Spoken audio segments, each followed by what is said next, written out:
राजी खुशी मैंने पूछी थी उससे। पता तो सोशल मीडिया के द्वारा पड़ी गया था कि वो पाकिस्तान में हिरासत में है। तो कल मैंने उससे पूछा, मैंने कहा बेटा कैसा है तू? तो कहने लगा पापा मैं ठीक हूँ। मुझसे नमस्ते भी की उसने। तो मैंने कहा बेटा तू एक बार हमें बता के क्यों नहीं गया, ऐसे चुपचाप चला गया? तो वो कहने लगा कि पापा लड़की की मुश्किलें ऐसी थी जिस कारण मैं आपको नहीं बता पाया और मैं सीधा यहाँ आ गया।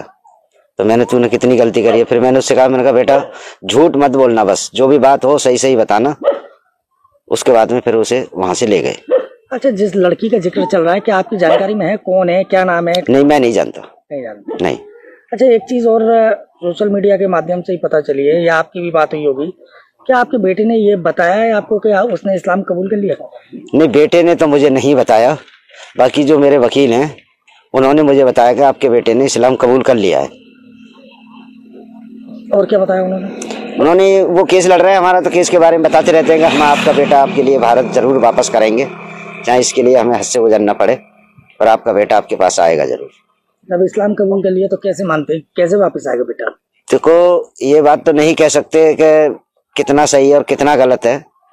इस बात की तो हम बेटे से मिलेंगे आमने सामने, जब ही हमें पता पड़ेगी कि बेटा हमारा इस्लाम कबूल कर लिया है या नहीं किया है। हालांकि जिंदगी में लोग पता नहीं क्या क्या एग्री हो जाते हैं किसी मुश्किल में आके, तो इस बारे में अभी मेरे लिए कोई जानकारी नहीं है। अच्छा, ये बताइए कि आप अपने बेटे से मुलाकात के लिए कुछ प्रयास किए हैं? क्या किया है अब तक आपने? हमने मोदी जी से और अमित शाह जी से और ये हमारे विदेश मंत्री हैं और योगी जी से हमने प्रयास किया है। उनके लिए लेटर भी भेजा था हमने अपने बेटे की मांग के लिए कि हमारे बेटे के लिए भारत वापस लाया जाए। तो अभी तक हमारे पास कोई जवाब नहीं आया है। पाकिस्तान एम्बेसी से कोई आपके पास जवाब नहीं, हो या इंडियन एम्बेसी से हो? किसी से हमारा कोई संपर्क नहीं हुआ अभी तक। नहीं हुआ? नहीं। लोकल पुलिस का क्या कहना है इस मामले में? लोकल पुलिस का तो यही कहना है कि देखो देश हमारा है, वो बेटा हमारा है, पर देश हमारा नहीं है। हम जहां तक है वहां तक आपकी पूरी कोशिश करेंगे, ये हमारा वायदा है आपसे। कोई किसी तरह की कोई उन्होंने आपसे डॉक्यूमेंट वगैरह या कोई एप्लीकेशन दी अब तक? हाँ दी थी, हमने एप्लीकेशन दी थी। क्या हुआ उसमें का भी हमारे पास कोई जवाब नहीं आया। क्या चाहते हैं आप? हम तो यही चाहते हैं कि हमारा बेटा हमें मिल जाए। सबसे हमारी हाथ जोड़कर विनती है कि हमारा बेटा हमें वापस मिल जाए, क्योंकि बुढ़ापे का सहारा औलाद ही होता है, और औलाद का सहारा ना हो तो फिर माँ बाप ही क्या करें बताओ।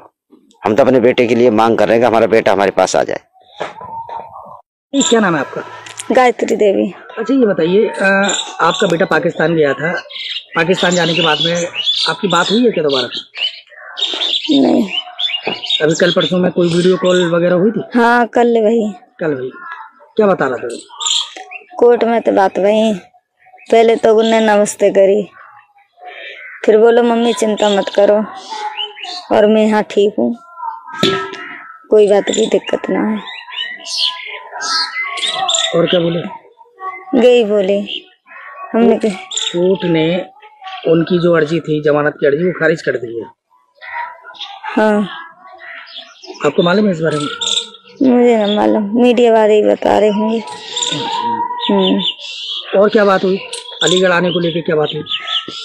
अलीगढ़ लाने की नहीं कह रहे, नो कह रहे कि इसने बॉर्डर क्रॉस किया है तो वो इसके लिए बॉर्डर की तो सजा थोड़ी बहुत मिलेगी, महीने की हो जाए या 2-4 महीने की हो जाए, और जब ही अपने बच्चे को छोड़ सकते हैं।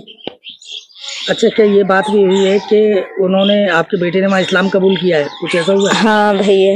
क्या बोला था? मुझे कह रहे हो कि मम्मी मैं ना आऊँगा, मैंने इस्लाम कबूल कर लो, मैं यहीं रह। ये बात आपको कैसे बताई उसने? वीडियो कॉल पे? हाँ वीडियो कॉल पे ही बताई, वो बूझ रहे थे ना मंगई, तो उन्होंने वीडियो कॉल पे ही बताई। और क्या उन्हें रो रही कि मम्मी रो मत, चिंता मत करो। मतलब आपके बेटे ने वहाँ इस्लाम कबूल कर लिया पाकिस्तान में? हाँ जी। किस तरह की परेशानी बता रहा था वो आपको? कोई परेशानी नहीं बता रहा था। क्या कहना चाहेंगी यहाँ की सरकार से, कुछ कहना चाहेंगी? यहाँ की सरकार से, पाकिस्तान की सरकार से मैं तो नो कह रही हूँ कि कानून द्वारा मेरे बेटे को छोड़ दिया जाए। मेरी इतनी हथ जोड़ी है, जो उसने गलती की है मैं नो नहीं कह रही कि कानून नहीं, लेकिन उसकी थोड़ी बहुत कागज को करके मेहरबानी करके जल्दी से जल्दी मेरे घर पे लाने का प्रयास करें। अच्छा एक बात बताइए, जब उसने इस्लाम ही कबूल कर लिया है तो फिर हिंदुस्तान कैसे आएगा वो? माँ तो भी नहीं रह सकती बेटे के बिना। आपको उम्मीद है? पूरी उम्मीद है मुझे कि मेरा भगवान पर मुझे उम्मीद है, जो वकील साहब हैं उन पर भी उम्मीद है, सारी जनता पाकिस्तान की है, वो भी हमें विश्वास दे रही है, उनके लंग से भी हमें उम्मीद लग रही है। झांकी भी अभी तो कुछ कहा नहीं है, लेकिन झांकी भी जनता से हम उम्मीद कर रहे हैं कि वो भी हमारे इस मामले में जरूर सहयोग देंगे। अच्छा ये बताइए, वकील आपने किया है, वकील कहाँ के वकील है वो वकील वहीं के हैं, पाकिस्तान के ही हैं जी। पाकिस्तान के हैं? हाँ जी। उनका कहना क्या है आपसे? उनका कहना ये है कि मेहता जी आप चिंता मत कीजिए, मैं ही आपका बेटा जैसा ही हूँ, मैं आपकी पूरी मदद कर रहा हूँ और करूँगा, और आपको चिंता करने की कोई जरूरत नहीं है, आपका बेटा भारत जरूर आएगा, मैं उम्मीद के साथ कह रहा हूँ। और जो आपके बेटे से जो आपकी बात हुई वीडियो कॉल पे, क्या हुई, कैसे शुरुआत की उसने, क्या बोला? इतना ही बोला, उन्होंने नमस्ते करके यही बात बोली। हमने कही बेटा हमसे छिप के चला गया है, तू क्यों? क्या मम्मी उसकी मजबूरी, लड़की ऐसी आई थी सामने मेरे जो मुझे बताना मुमकिन नहीं, मैंने समझा और मैं वहां से आ गया था, इसके लिए मैं माफी चाहता हूँ माँ, मुझे माफ कर दो तुम। फिर उसके बाद में क्या बोला? उसके बाद में और मेरी क्या कहता, मैंने इस्लाम कबूल कर लिया यहाँ, इतना ही बोला था। 2 मिनट बात कराई थी हमारी, चुके थे, हमारा भी मोबाइल का नेट भी चल नहीं रहा ढंग से, इस वजह से बात ज्यादा हो ही नहीं पाई। अच्छा ये बताइए कि क्या वो लड़की अब शादी करने को तैयार है, आपको जानकारी हुई है क्या? जी मुझे कबूल होने के बाद? नहीं, मुझे कोई मालूम नहीं है इस बात की। नहीं शादी फादी की बेटे ने बताई और नहीं उन्होंने कुछ बताया है, बस हम तो अपने बेटे की उम्मीद लगा रहे हैं कि हमारा बेटा जल्दी से हमारे पास आ जाए।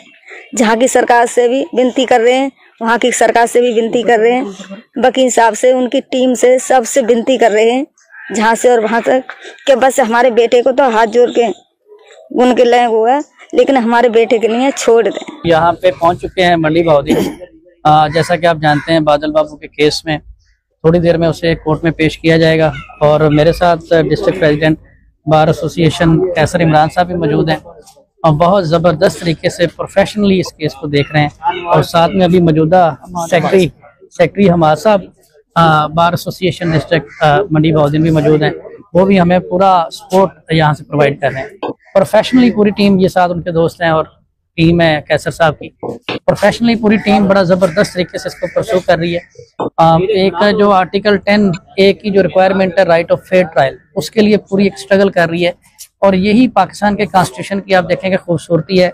एक शख्स है वो हमारा घर तोड़ने आया है, उसने इलीगली हमारे घर में ट्रेस पास किया, ज़बरदस्ती हमारे घर में एंटर हुआ। इक्वली ट्रीट होना चाहिए, चाहे कोई रिलीजन का मामला हो, चाहे कोई हिंदू है, कोई मुस्लिम है, चाहे कोई औरत है, चाहे कोई मर्द है।